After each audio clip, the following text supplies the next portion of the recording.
And beginning in 2008, Kaia began a project called Remember to Wave that gave her the opportunity to coax forward her thinking about investigation to emphasize the inexpert.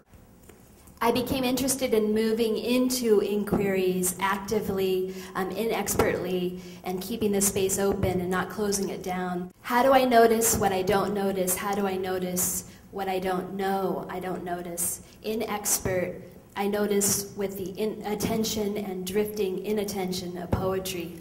Inexpert, I investigate. Inexpert, I walk and walk. Remember to Wave became a project of walking and walking around the space of the Expo Center, both as a composition and as a participatory performance. I led 5 groups of people, of up to 40 people, on these walks between 2008 and 2010. I was interested in reading the space through this exercise and sustained attention, so that what I immediately noticed became part of the work, from the Expo Center trade shows that are so frequent and abundant, to roller derby, which is what brought me out to the space in the first place. The project was also attuned to were aspects of the geography more difficult to read, what I came to call the elsewhere and the erstwhile, emphasizing the connective thinking of poetry.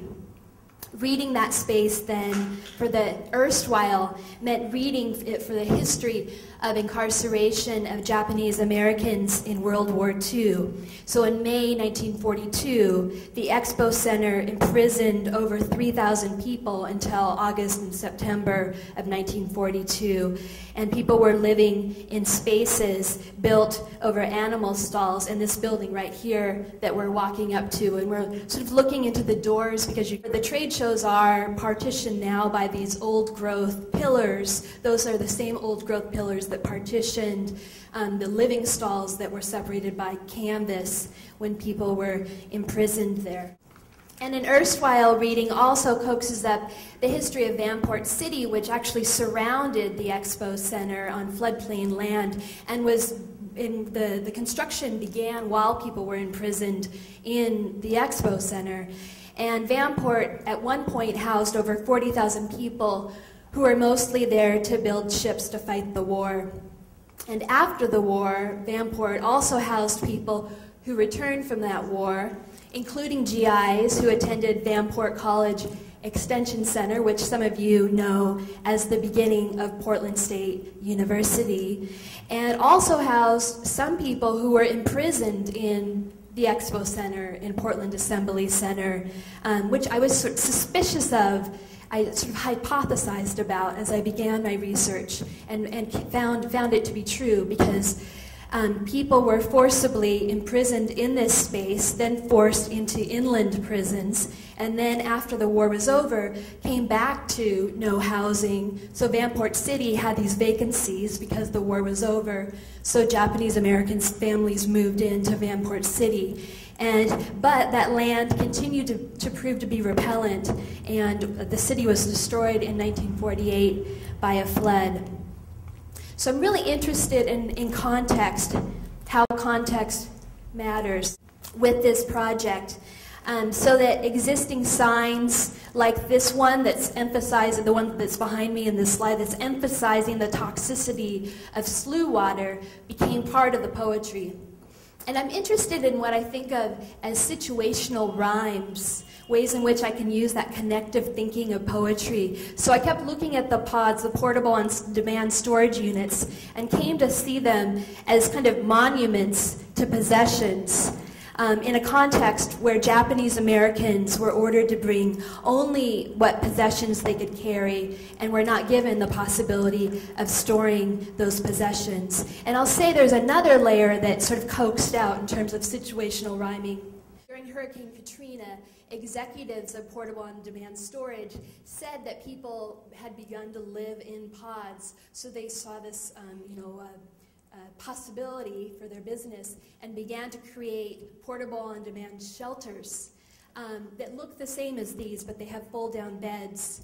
So I saw this other kind of situational rhyme, on this land in which there was another natural disaster where people were forced off and now there are these monuments to possessions and these sort of makeshift shelters. And then another area where context came into play with the project was to think about even how the space created constraints or restraints. So that when we walked along Marine Drive, it's very loud with truck traffic, and it's too loud to talk, even conversationally. So I started to see that as an opportunity to bring the book back into space and to lay down pages of poetry to read.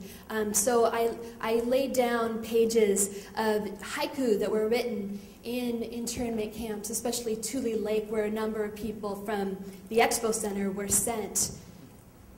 So Kaia uses inexpert inquiry as a way to open space, helping us to see the space differently, but also opening the gates to participation, the unpredictable micro-conversations that happen, say, along Marine Drive there, really close when you have to get right up next to somebody, among people who didn't even know each other before. The constructive chiming in that people inevitably do when Kaia lays out a circumstance for us to consider. She also structures participation so it has form. At the beginning of the tour, she distributes a pamphlet with a section for us to write down our observations. And this culminates in the Mud Slough Ode, where we collect and share our observations in an impromptu poem on an outcropping of rock, and it's an amphitheater along the Mud Slough off the Columbia River. So the ideas and language from participants through acts like the Mud Slough Ode continue to recast Remember to Wave each iteration.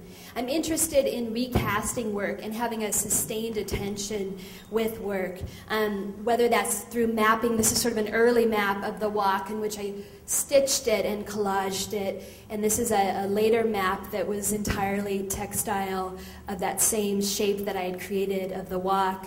And I recast it through all of its the variations on the walk, and then through translating the work into a poetry book, Remember to Wave. And also I see as other people enter the project that they recast it, like there's actually a Portland State graduate student who took the maps herself and started doing the walk, Taylor Hudson, and she would make sound recordings, and she started creating her own project off of the walk and sort of changing the walk herself.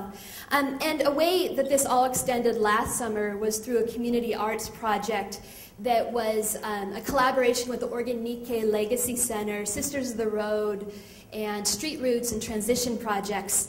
And this was emphasizing the elsewhere connective thinking of the work, connecting up this land back to Old Town near us here.